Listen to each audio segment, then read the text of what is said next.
was fire. Yo, what's up?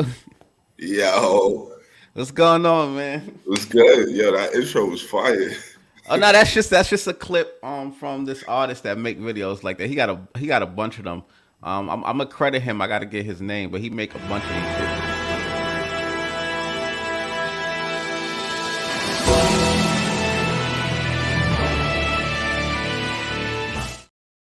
And with the news yesterday, it's extra fire who he was choke slamming too. Oh man, ladies and gentlemen, welcome to the first episode exclusively on X. This is the Shootin show with myself, Sparrow from NWO News, and R8ed R. He is here. Yes, sir. We also have another co-host who couldn't make it this week. I'm not sure if he wants me to go by his real name or his stage name. I'm not sure of that. But he will be here most likely next week. But I want to thank you, R8ed R, for being a part of this. You know, we've been rocking for a minute. Long time. Yeah, I'm glad we finally getting to do something together. Yeah, this should be fun, man. So I don't want to hold any of the audience members up. I know it's not going to be a lot of people this week because this is new, this is fresh, this is not what people get from me often. So we're building this platform together. But let's get into it. I'm sorry, but anybody that is tuned in, thank you for being here from the beginning, the ground floor. Man, I gotta watch it rise up, set the foundation this week. You heard? Thank you, man. Thank you, and thank you. And he absolutely right. Thank you to everybody that's tuning in to this episode, this first episode. This first episode is off the realm of the Money in the Bank pay-per-view that took place last night, live from Toronto, Ontario, Canada. Sold out event. I believe it was over 19,000 people there. Yeah, close to 20, they were saying. Yeah, absolutely. They were saying 20? Yeah, close to 20. You know, probably with comps and everything, they probably hit 20.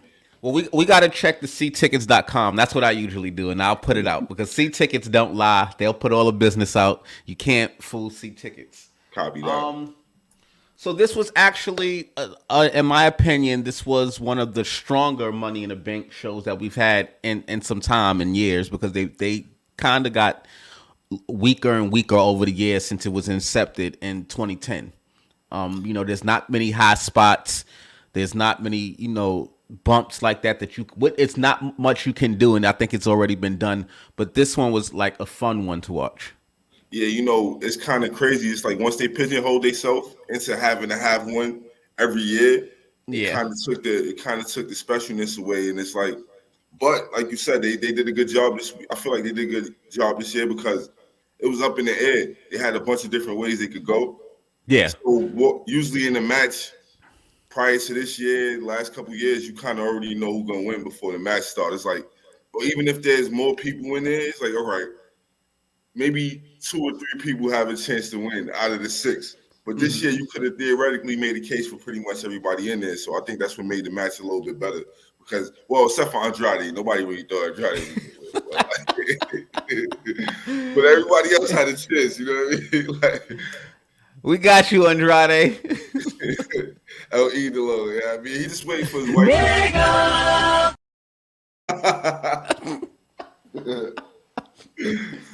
Oh man, but yeah, I think, and to go to what you're saying, usually we do know who's going to win. We kind of couldn't predict who's going to win, and the men's Money in the Bank match was. This show had 2 unpredictable matches. And I'm not marking out. I don't want to hear from the marks that's going to say, no, but I knew this was. No, it was unpredictable. The men's Money in the Bank match was unpredictable because you had Drew McIntyre, who, if he didn't win, it was because he would have got screwed over by CM Punk. Yeah. Then you had Jey Uso, who was like the running favorite. But then you have those times in WWE where they do something like throw you that curveball to where you, like when Otis won before. Yeah. You know what I mean? So it's like who's going to take it? Because LA Knight was one that could have took it and I wouldn't have been mad. And then you had the World Heavyweight Championship matchup with Seth Rollins and Damian Priest. How was that going to go? Because I was thinking that, Gunther is waiting for them at SummerSlam. But the thing with the funny thing is because I feel like the first match correlated with the second. So once we got the result of the first match, we kind of already knew where they was going with the heavyweight championship match Yeah. because we knew it was going to be some type of Punk involvement. We just didn't know if it was going to be in the ladder match or in the main or in the world heavyweight championship match, which it wound up being in the second match. And I feel like it played into it. But I've been seeing a lot of stuff, and honestly, I mean, if we're gonna get into the match, I feel like them taking the briefcase out of play was a good thing because, like, how many cash-ins can we have? We take it out, and we got this whole year of just knowing that the champion is the champion, Yeah. and we can build up to next year when we actually have somebody to have it. Because I feel like, um, yeah, we could have had maybe somebody else running around with the briefcase, but we just had Priest have it for over a year and like over 6 months. So it's like I feel like they did the right thing taking the Priest briefcase out of play. Yeah, right. I like that too. I like when like they cash in and they don't win or something happens because it gives it more suspense for the later days, for the later years. But the first match we're officially going to get into, I'm going to get into is Sami Zayn and Braun Breaker. Which, if you go to medium.com and you read my articles, I gave this matchup, I believe I gave it a 7 out of 10. And I gave this matchup a 7 out of 10 because this match started slow, rated R. It was a slow starting matchup. I didn't think in the beginning that they had chemistry with one another. And then it just took off. Then it just got crazy. And I feel like Braun had a little bit of jitters early, first pay-per-view jitters, like first PLE main show jitters. Maybe that could have been a little bit of that. But it could have also played into the story because the Braun Breaker match, it shouldn't be pretty. Like, it should be a little bit of a car crash and working with Sami. Sami gonna pull it together at the end, but Sami does good fighting from under. So I feel like I think it was just all about getting accustomed to the crowd and everything for Braun. I'm glad they went with the result they went with though. If I had to give it a ranking, I probably would go maybe around along the same line, 7-8, because I feel like they could have a better match. Yeah. Once they have their second one, they can go into the callbacks and everything. Mm-hmm. So, but when you talked about the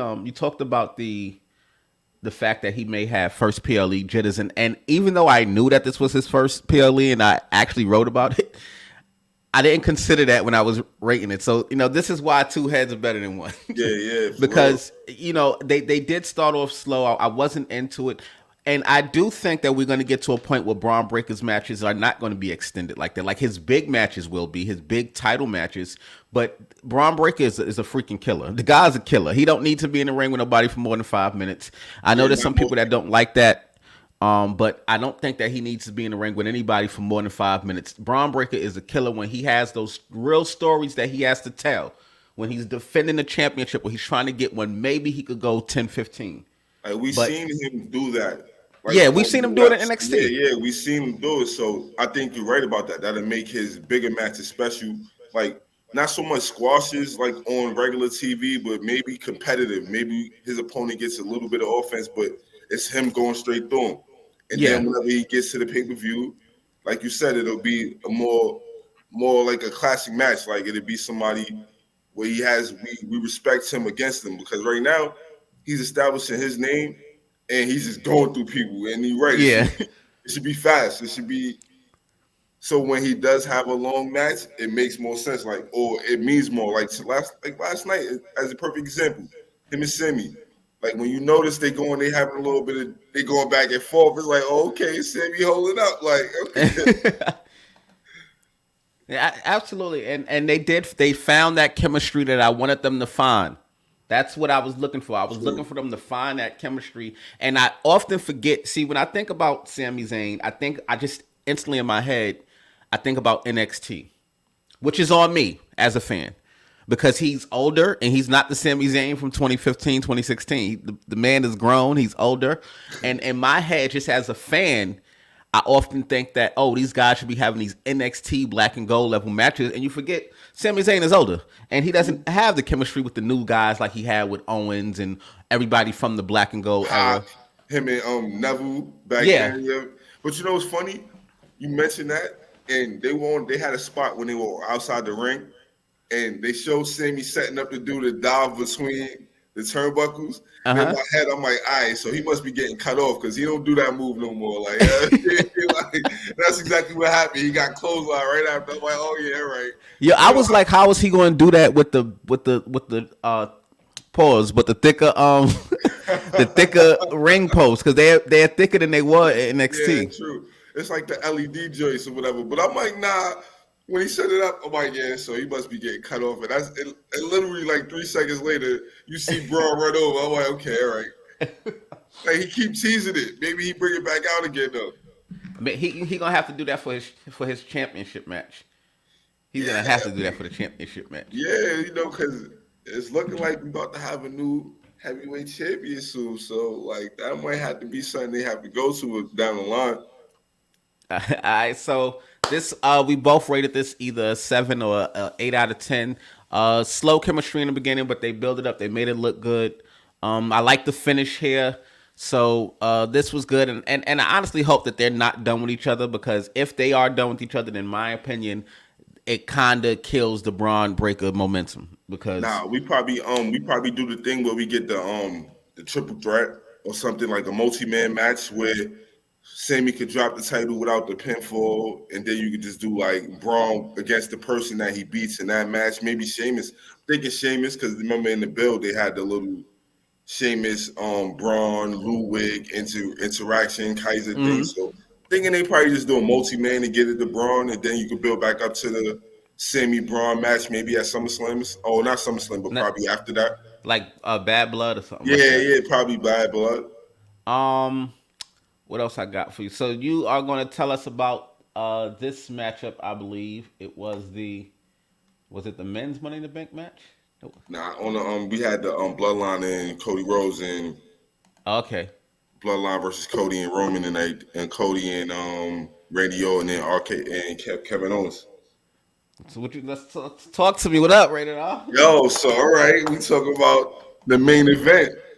We had the Bloodline versus the Legacy. Ted DiBiase let himself go a little bit. Yeah, I mean, like, but yeah. So we started off with a hot match. We got the thing with Solo. He growing into his new role as the tribal chief, and even in the match, you could tell he's doing little storyline things where it's like, okay, yeah, we see that he did the thing where he teased in the beginning of where he's gonna come in and match the fight, and then he's like, nah, I'm gonna tag in somebody else. But I will say, Tama Tonga, it kind of shook out that way where he had to be the one that's taking the brunt of the ass whooping, but he got his ass whooped last night. Like, you know what I mean? Like, Yeah. but you think about it, it can't be Solo and it can't be Jacob, so it had to be Tama, and you can't Yeah. put Bigelow in that match because you see the one spot or one of the only spots he did get last night. It Yeah. didn't go so well, like, you know what I mean? So they do it right with Bigelow. I just feel like as long as you downplay him and extenuate everybody else, they should be good. Because like, but the match it had a nice flow to it. Kevin Mm-hmm. Owens had a nice fight. You could tell where I know they went and said the thing with his mom's. His mother Yeah. was in the hospital. Shout out to her, Miss Steen. Hope she's doing well and everything. But the fire he added to the match. It's like you could he was fighting for like how he wanted his moms to fight. He had that energy, and you could see it was certain parts of the match. Like it was especially a moment with him and Solo, where he was firing up in the corner, and he hit Solo with some stiff shots. He's like, no, did he? But Nigga! yeah, but Solo, they had Solo. Kevin Owens hit him with a shot, and it's like Solo hit him back, and you can see the camera pan on him. He like, yo, what the fuck? Before he tagged Jacob back in. But they did a lot to build to Jacob up. It's something, and it's making me wonder. I'm like, damn, I know that they know Jacob's talented, but they want us to feel like he's talented too. And somebody, it was even on the pre-show or during the match where they referred to him as the future world heavyweight champion, which I Yeah. thought was very interesting. I'm like, wow, Jacob Fatu, like we all see it, but the fact that they know it as well. his first official spot in the match was him no selling radio is vintage. Ooh, that was fire. Yeah, like That you know was what I mean? fire.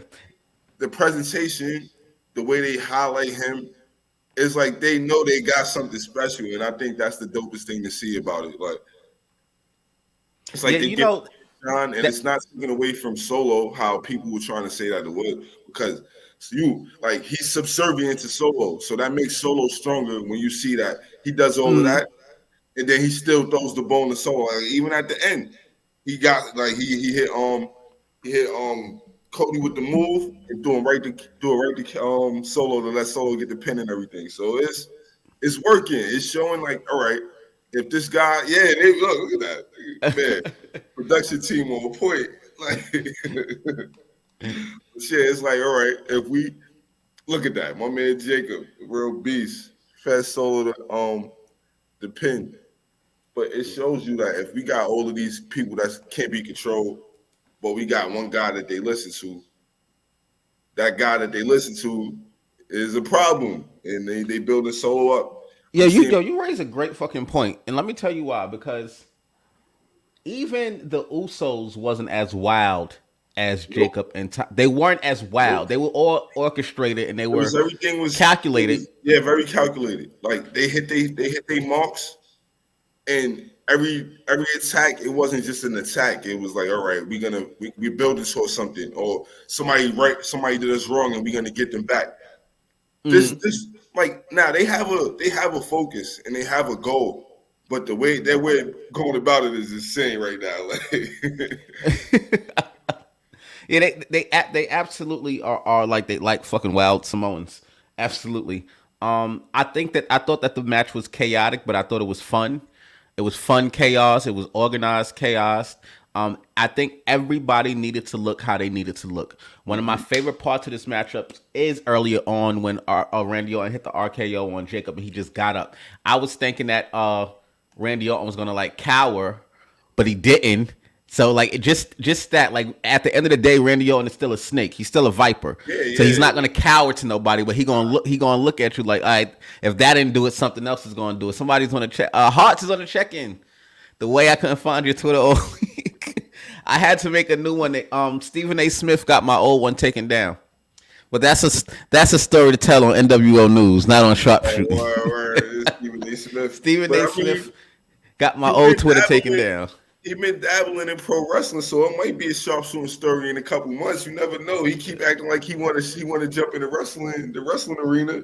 He just want to make money. I don't like people that try to use our love off of. That's a fact. Like, and you see a lot of it more nowadays in every aspect, and it's like you could tell the real from the pandering, and that's what separates sharpshooting from the rest of these clowns. They pandering out here like.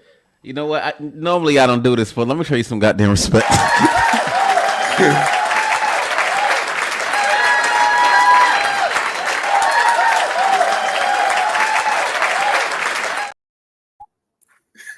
That got to get changed too. By the way, we got a new everything going into this new season of NWO News. But next up, I want to get into the women's Money in the Bank matchup.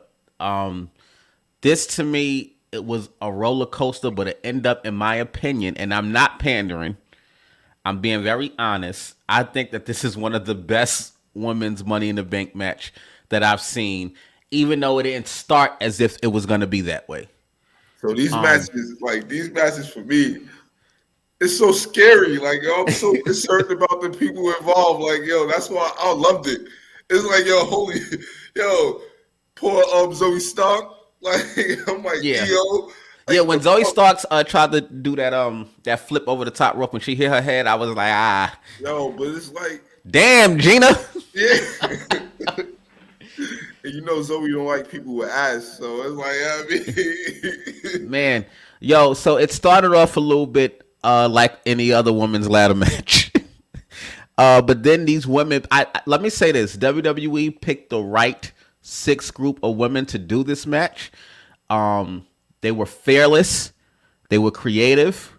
They were entertaining. Chelsea Green had me rolling. And say that. You know how they said from when they talk about the first ladder match with Uh-huh. Razor Ramon and Shawn Michaels, they say that Shawn Michaels could have had a match with a ladder and it would be entertaining. Yeah. I wanted to see Chelsea with the ladder in the beginning of the match for another few minutes because that shit had me crying. Like her trying to find different ways to get to the briefcase without climbing the ladder. Yeah. I'm over here at the house coming up with ideas like, no, just put your hands higher. Like, raise them higher. Like, yeah.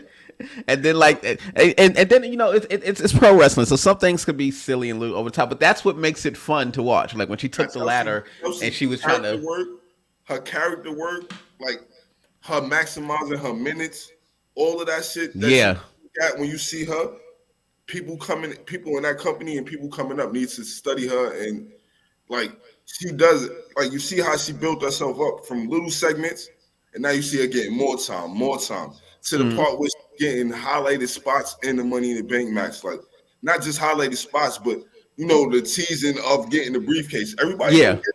Like everybody don't get that.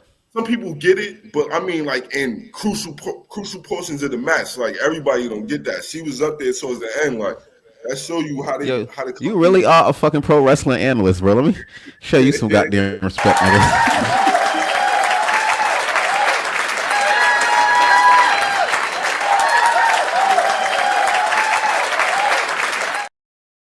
That's why we here. We does this, man. Yo, for real. I think that when I look at each of these women and I see the women that were placed in it, so I already had a belief, and many of us believe that Tiffany Stratton was going to win. Okay, cool.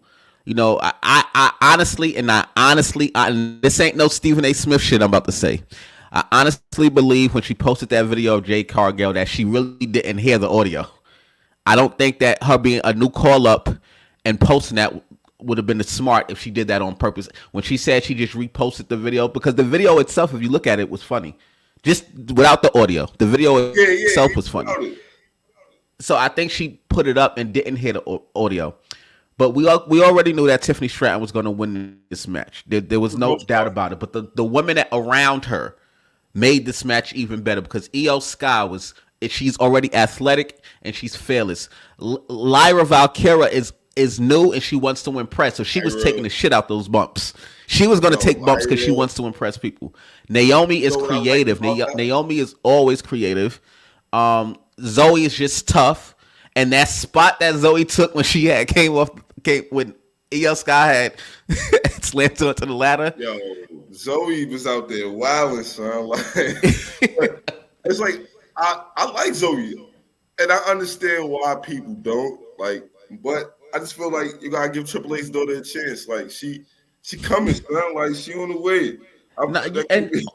Each of them have a purpose and a reason. I get tired when wrestling fans look at these characters as individualism, as if, I don't like that. When you look at this group of women as a whole, all of them serve the purpose. All of them. We needed somebody tough in there. We needed somebody that's going to make you think that they may win, but they're not going to win, which was either Lyra or Naomi. Then you needed the comedy in Chelsea Green. You needed the athleticism. You needed everybody here, and there's always going to be a new person coming to replace those spots because it's needed when telling the story of a pro wrestling match. Andre the Giant wasn't the fucking last big man in wrestling. You need a Braun Strowman. You need people like that. So people say, they don't like Zoe and she's not this and she's tough. She's Shayna Baszler. Shayna Baszler actually got her position on the main roster right. It seemed like, so like you said, it's the character archetypes that they follow and we have in place. So whenever Shayna hangs it up, we gonna have the bully Zoe. Have, you know what I mean? With Sonya Deville in the background lurking whenever she get back in. We do need those type. Like, because in this match, she served as the anchor, pretty much.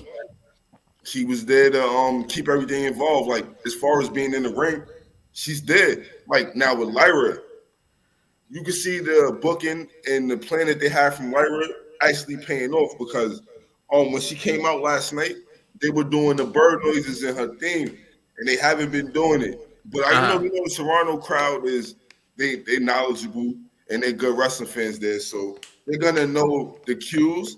But I feel like that was a big step in her continuing to get over on the main roster because now whenever she comes out on Raw or maybe another event, they don't know to do the cues of her theme when she come out and they do the bird noise. Dun, dun, woo! Oh yeah, when they was doing it last night, I was so hyped. I'm like, let's go, Lyra. Like, you know what I mean?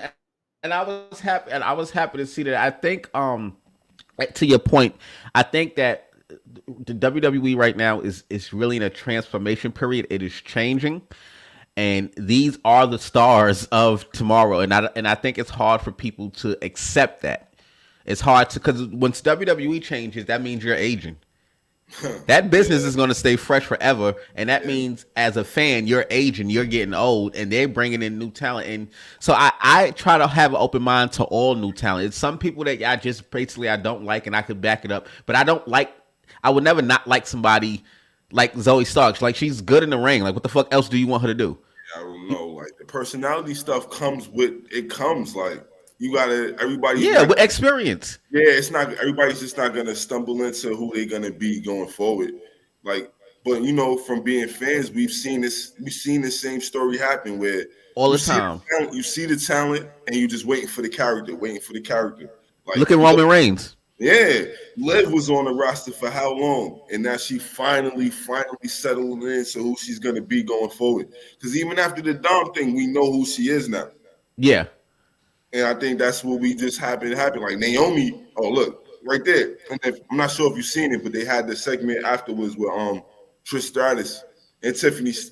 Yeah, I've seen that. Oh yeah. So I don't know if they built it.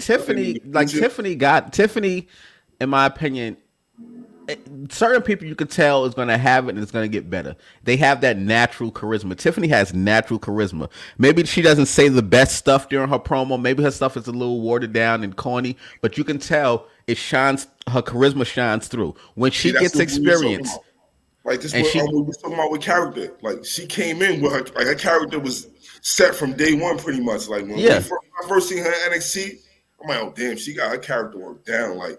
And then the ring stuff is right there too. So yeah, she kind of that's what you want to see from the development all the way to the main roster. Like her story is very linear. Like, we've seen her come in, start putting it together, and it's starting to pay off early too. Absolutely. Not even on the main roster for 6 months, and she's already missed Money in the Bank. Like, Hart said people just don't want Zoe being weird on Twitter. She don't like beauty. Hutz, we ain't do this in a long time. Let me show you some goddamn stuff.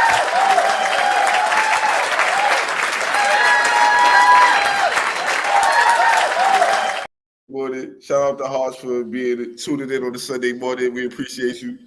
I know, man. I know. Thank you so much. This is the first one. We just trying to grow it, man. But shout out to Zoe Starks, who took that amazing bump yesterday. That shit had me crying when she came off that ladder. And shout out to Tiffany Stratton, who is Mrs. Money in the Bank 2024. This was inevitable, whether you like her or not. It's funny though, when you line it up, Zoe Starks was the Andrade of the women's match. Like, you know how it was like one of them people with each man. It was like, I mean, let's keep it real, nigga. Carmelo was Andrade for me. Boy, Carmelo. So like, Carmelo. He wasn't winning. Oh man. But it was not.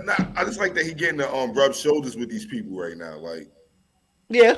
Because I feel like they had a story for him with Lashley, and Lashley got hurt or whatever. So now they just kind of just piecing it together until they could do what they wanted to do with him. So having him in the match was dope. We got a nice little spot too.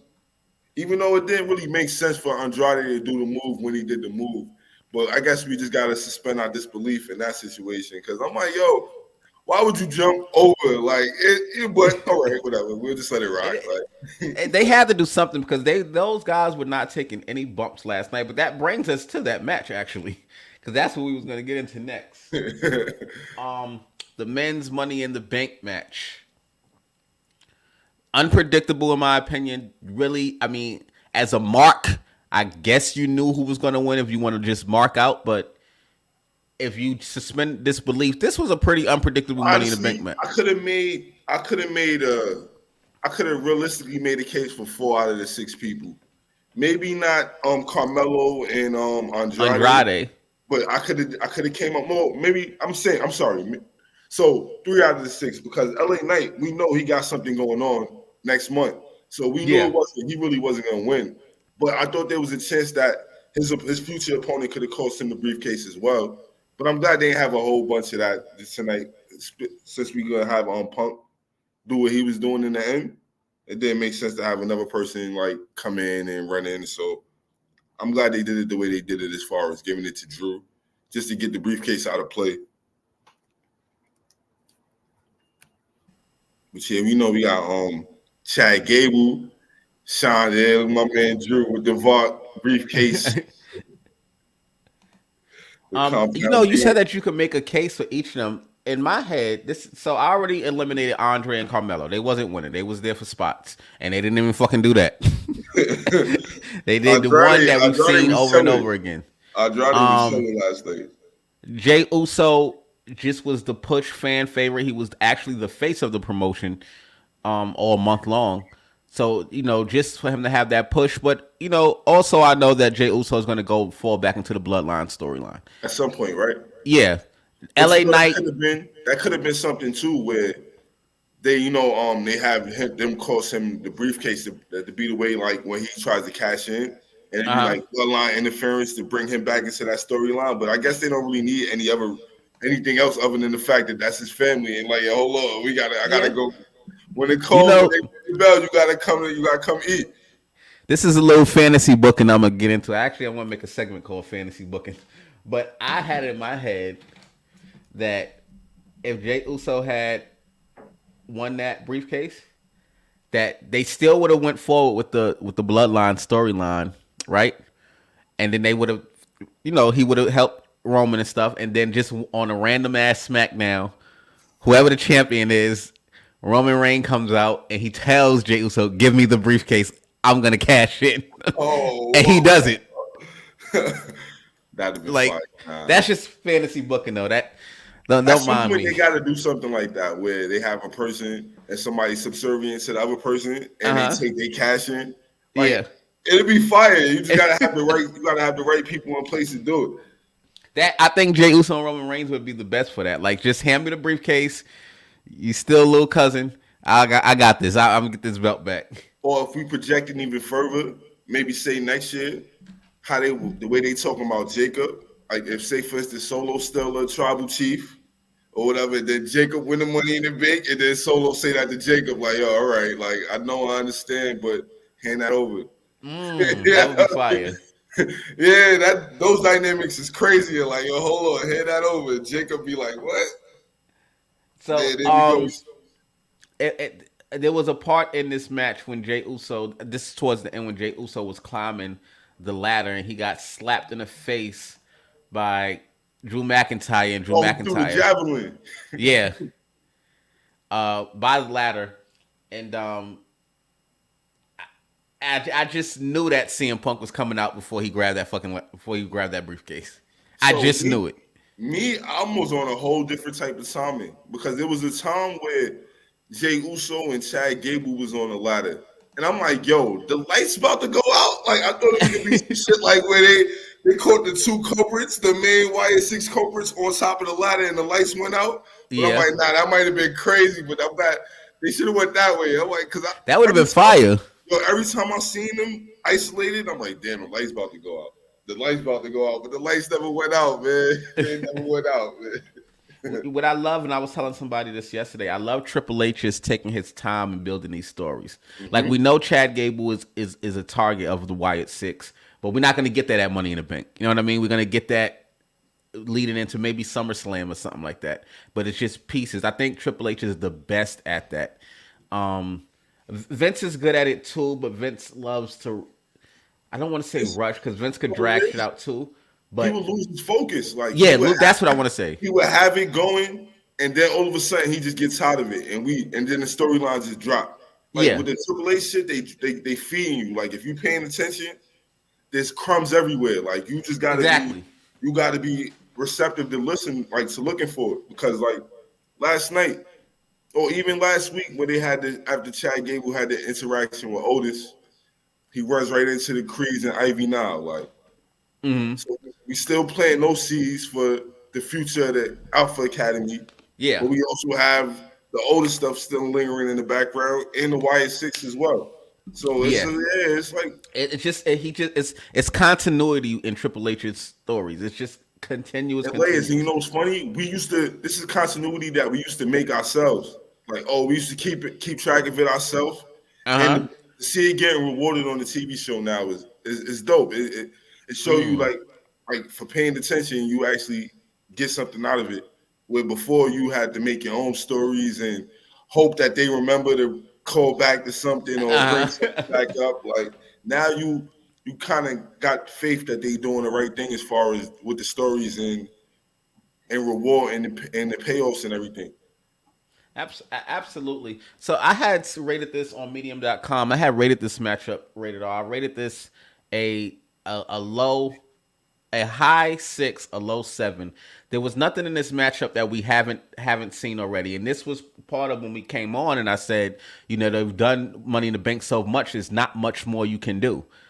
Like, and before it was even Money in the Bank, it was a TLC match, and Edge took the craziest bump ever. So Yeah. it's no place you could go. Probably the best other bump that I've seen, other than Edge, was when Sin Cara went through that fucking ladder by Sheamus. That shit. Sakara, yeah. Yeah, Sakara. But I'm trying to think. This one, so in some years, when you look at the lineup, you know it's gonna be a car crash. This one was more storytelling based. Like, Yeah. all right, we know we're gonna tell a story with this Money in the Bank match. Like, where you see the competitors involved, we know we're not gonna get no crazy over the top. Like if we had a Ricochet in there, something like. So we knew this was gonna be furthering more people's agendas going forward for the rest of the year.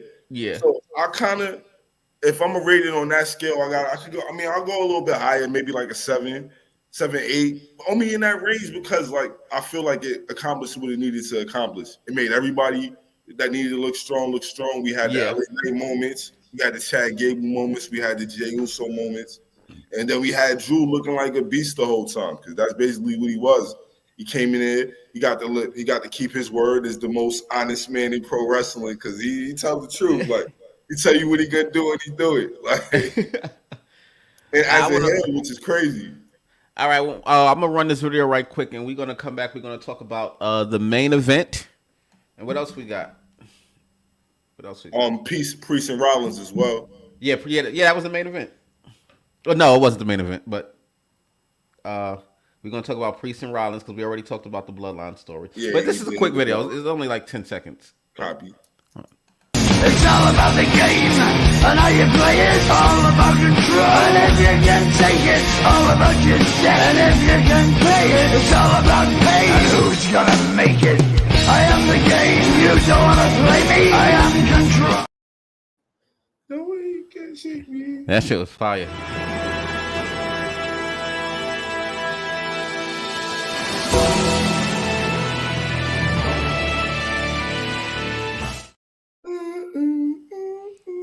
I have to get that creator's name. I mean, it's pointless to play the videos and not credit him, but I'm definitely going to credit him. Yo, you still got the figures with the you got the necklace, the figure necklace. Oh yeah, I still got that. I still got that. It's hanging up in my vault. May have to crack it soon. That's how I started. I remember I seen the video. I'm like, yo, my man, why y'all gotta reach out to this guy? Yo, we go back a long Like, y'all gotta way. reach out to this guy, son. Like, we go back a long way. Oh, this wasn't the last match, but this is the last match we're gonna cover. Was the World Heavyweight Championship matchup with Seth Rollins and Damian Priest. I thought these guys cooked. I thought they did well. I enjoyed this whole segment, and I'm not being a WWE fanboy. I know that somebody saying, "Oh, but Will Ocean Spray," and okay, you have it, good. But for this is storytelling and this is pro wrestling, and this was mixed well. And the pro wrestling between Damian Priest and Seth Rollins was amazing. I don't care that he missed a kick out. People have missed kickouts before. Kurt Angle has missed plenty of fucking kickouts. Kurt Angle had been counted to 3 where you heard it and he put his shoulder up afterwards.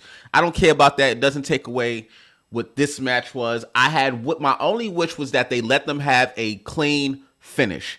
I did enjoy Drew coming into this matchup because I enjoyed the story, but if I had it my way, I would have let them finish this out first because these guys cooked together, and I just enjoyed it. I enjoyed the Drew McIntyre cash in. I enjoyed the CM Punk interference. This is a bigger story here. This is not about Money in the Bank. This is about SummerSlam.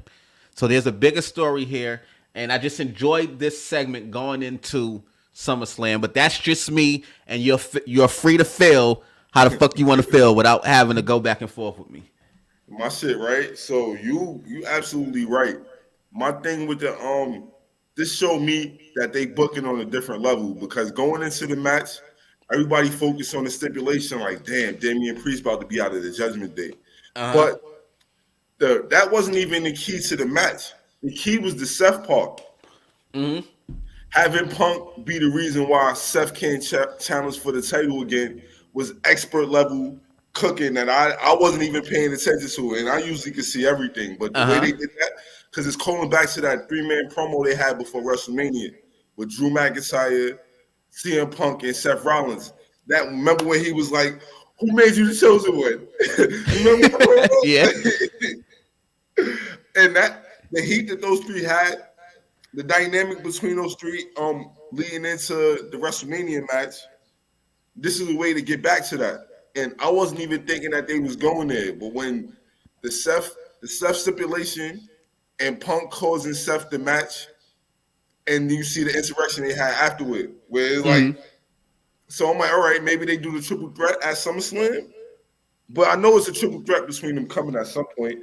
I think that would be the culmination of this feud because there's so many matches you could pull out of these three. Like you could get immediately, you have to clear up Punk and Drew. That has to get cleared up right now. Too. But then it's like, what do Seth do? Because Seth got a legitimate grievance. Like, yo, hold on, I understand you had a problem with him, but you fucked me up now. Like, so now it's back to us again. Like that goes back to what you said about the breadcrumbs everywhere. Seth could be playing that. He could say that he could feel that way. Say it a few times during weeks.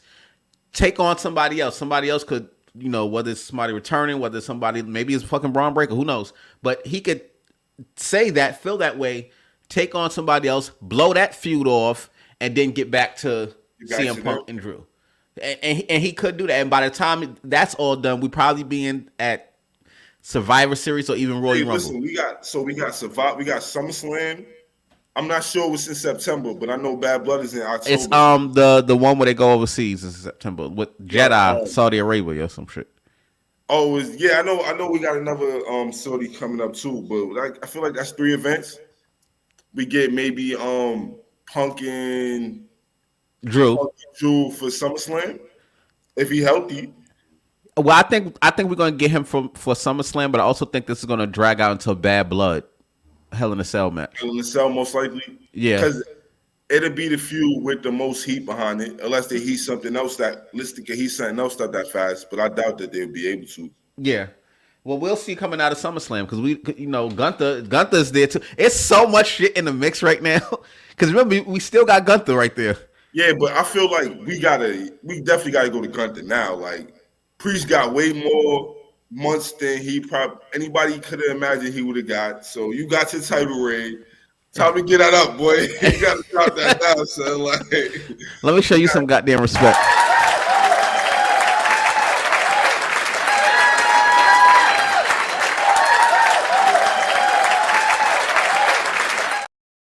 Then we could finally get Finn and the Judgment Day story going. Yeah, because they're gonna break up. I would really want. I do want Gunther to win because I love Gunther. I'm a Gunther. Me too. Mark, I love Gunther. Me too. But if you told me that Gunther was gonna lose, so Finn and Priest could go at it, and then Finn can win the belt, I wouldn't be mad at that. Yeah, you think? I wouldn't be mad at that.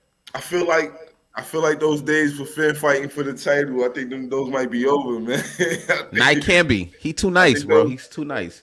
I think, It but he can't like be. 45 right now too. I think that shit might be over, man. Like I It's no think. way that Finn Balor is retiring with only one championship belt under his reign. Oh, that's a good point. I But what don't you think that he's gonna win it again, and I think if he does win it again, this would be a great story to have him win. So on Medium.com, and this is our show here. This is the Rated R show. This is Sparrow show.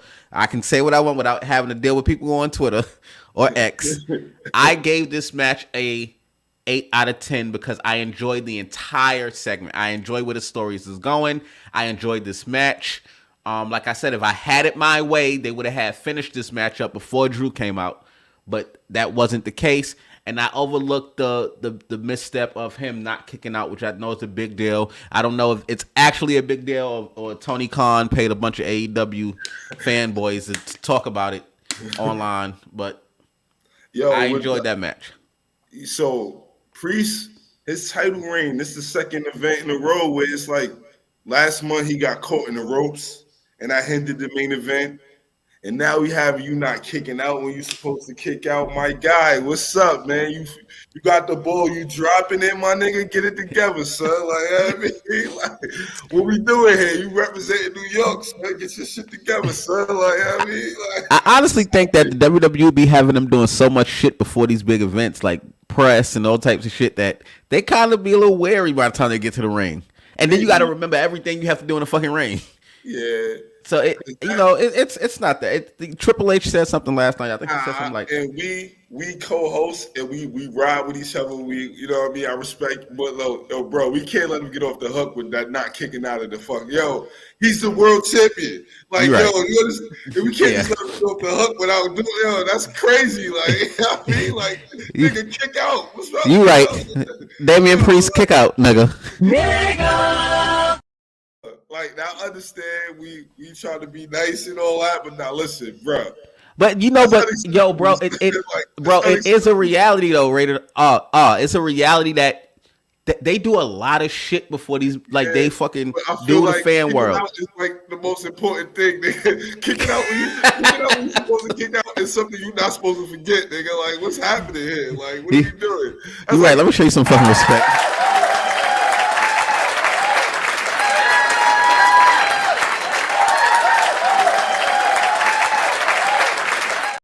Like, I can understand not breaking up a pin when you're supposed to break up a pin, or maybe, like, you know what I mean, missing a punch here and there. But at the crux of the match, when you're supposed to kick out, I think that's important. And you're the world champion. You're the leader of the fucking locker room.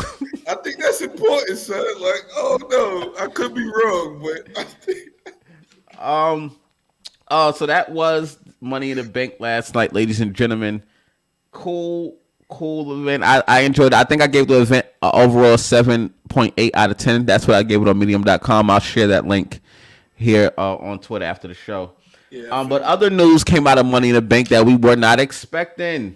And I'm gonna let my guy Rated R share that news with you guys. Yo, so the man in the jean shorts last night. So I don't know. I had maybe before the show started, I seen somebody mention that John Cena was seen in Toronto, but you take all of that stuff with a grain of salt.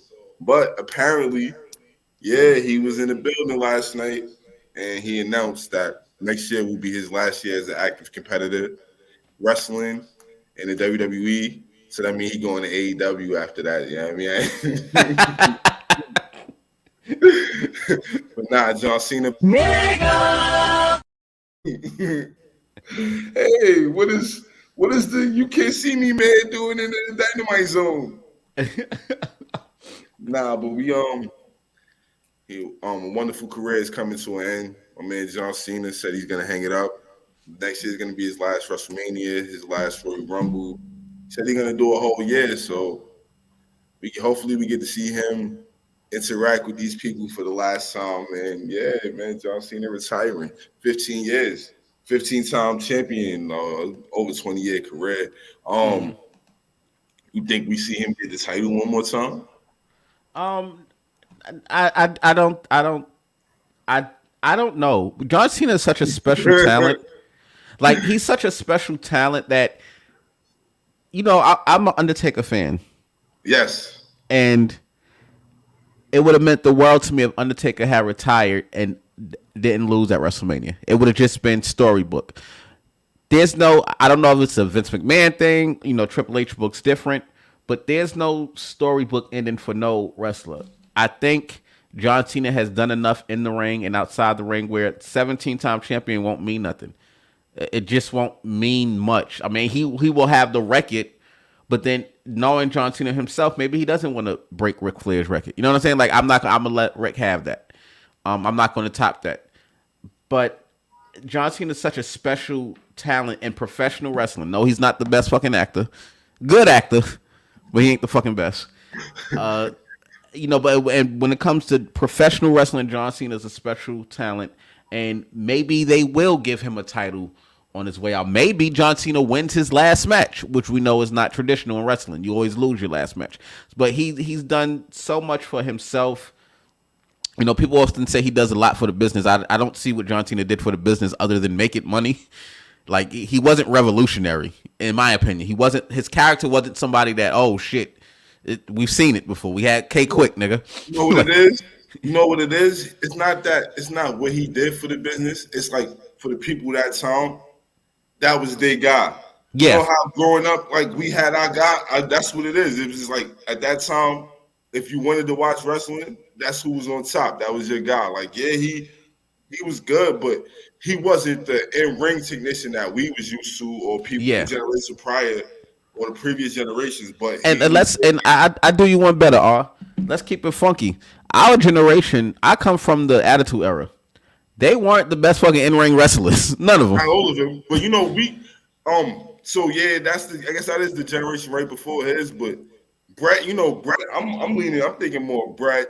You know what I mean? Sean, oh, okay. That shit, but then you're right though, because the Attitude was what directly preceded it. So yeah, but in them generations, we was used to, even so though, like the workers from the Attitude Era.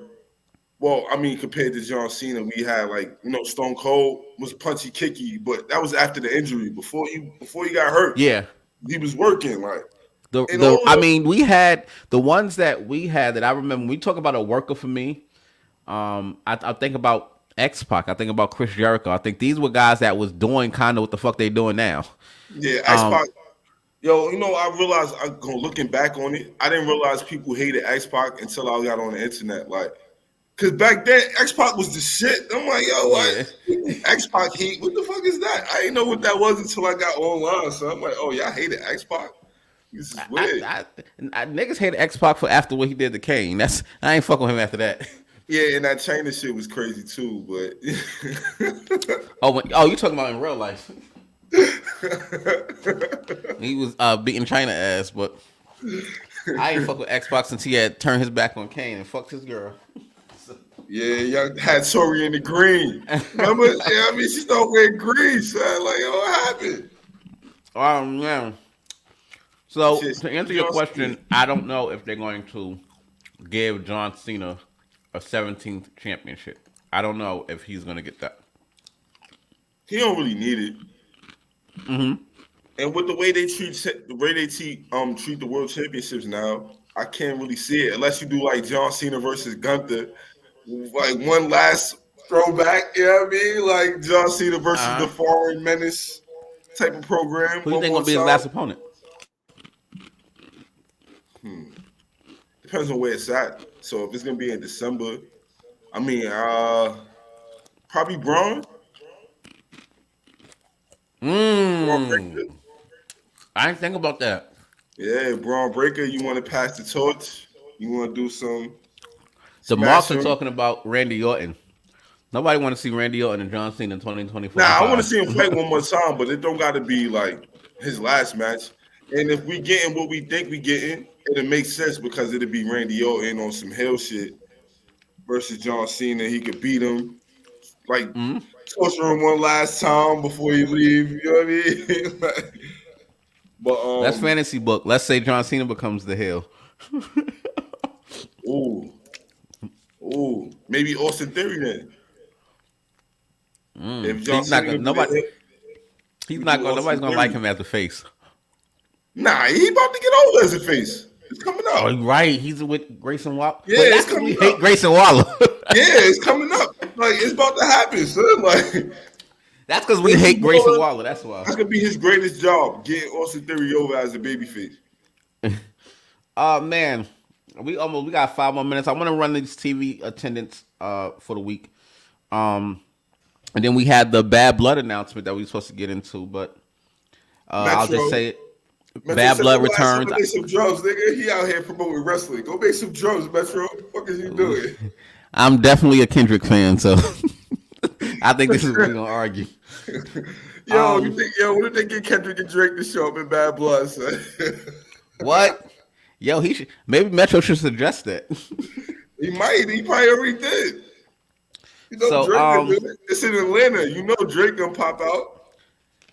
Oh yeah, he needs some dollars right now. Yeah, he running to Atlanta for Bad Blood.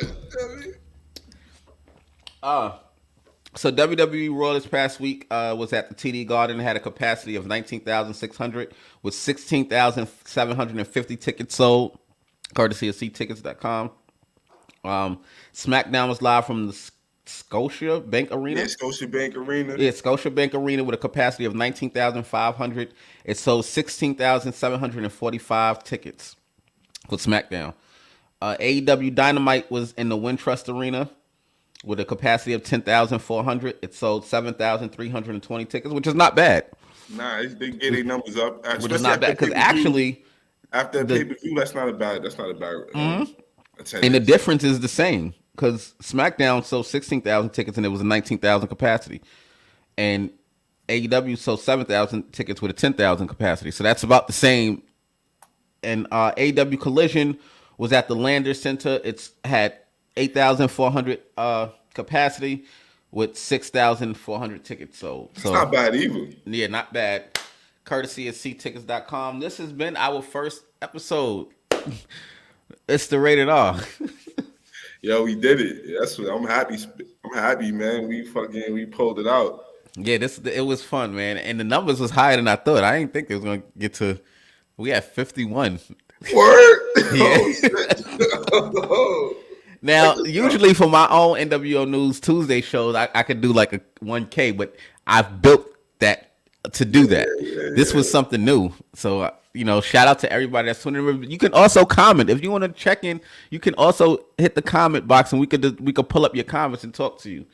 I'm trying to get some more of that for the next time. Like have people, have like a segment for just like for us to answer questions or something. All right, we could probably do that at 11:55. Make a little bit of time for some questions, some feedback. Yes. This was fun, Mr. Rated R. This has been Sharp Shooting, the first episode. Man, I'm just excited. Our co-host Will be here next week, I believe. Shout out to Will. Shout out to him. He's been. Somebody just left a comment. Great show, y'all. Thank you, Mr. Bostic. HR. Thank you. Appreciate you. That's Mike Bostic. He actually is going to be here in 2 weeks, I believe. Nice. Thanks for checking in. We appreciate you watching, rocking with us for the whole hour. So thank you so much, guys. I'm gonna let you go rated R, and we'll see you next week, 11 a.m. with Sharp Shooting Show. Hopefully, I'll have my official intro then. Yo, NXT Heat Wave tonight. I don't know if anybody. Right. I'm locked in for that Heat Wave. Obafemi Wesley. Gotta see my man. Yo, I fuck with Obafemi, bro. Yeah, that's my son, bro. Gotta shout Obafemi out. We got the young OG in the main event tonight. Trick Williams, Ethan Page, and Sean Spears. That should be nice too. And Roxanne Perez, Lola Vice. Yeah. Are they gonna do it? Are we gonna get Lola as a champ? We're gonna see tonight. That is tonight. I'm definitely locking into that. I'm mad I don't got a graphic of that, but yes. Lola Vice and Roxanne. I'm excited, man. I'm trying to see what they do tonight. Roxanne is nice, ain't she? Roxanne nice, but Lola got something, son. Like that MMA mix. Yeah. Like she like Shayna Baszler evolved, man. I like it, son. All right, so make sure you tap in. Make sure you tune in with us next week to Sharp Shooting. Thank you, sir. I'm gonna let you go. All right, man.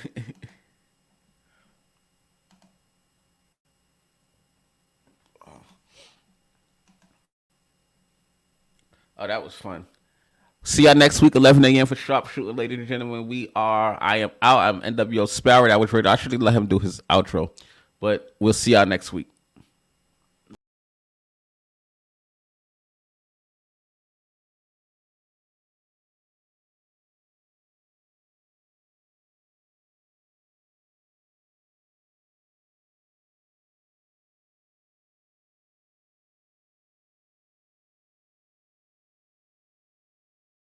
It's all about the game, and how you play it, all about control. And if you can take it, all about your debt. And if you can pay it, it's all about pain. And who's gonna make it? I am the game, you don't wanna play me, I am control.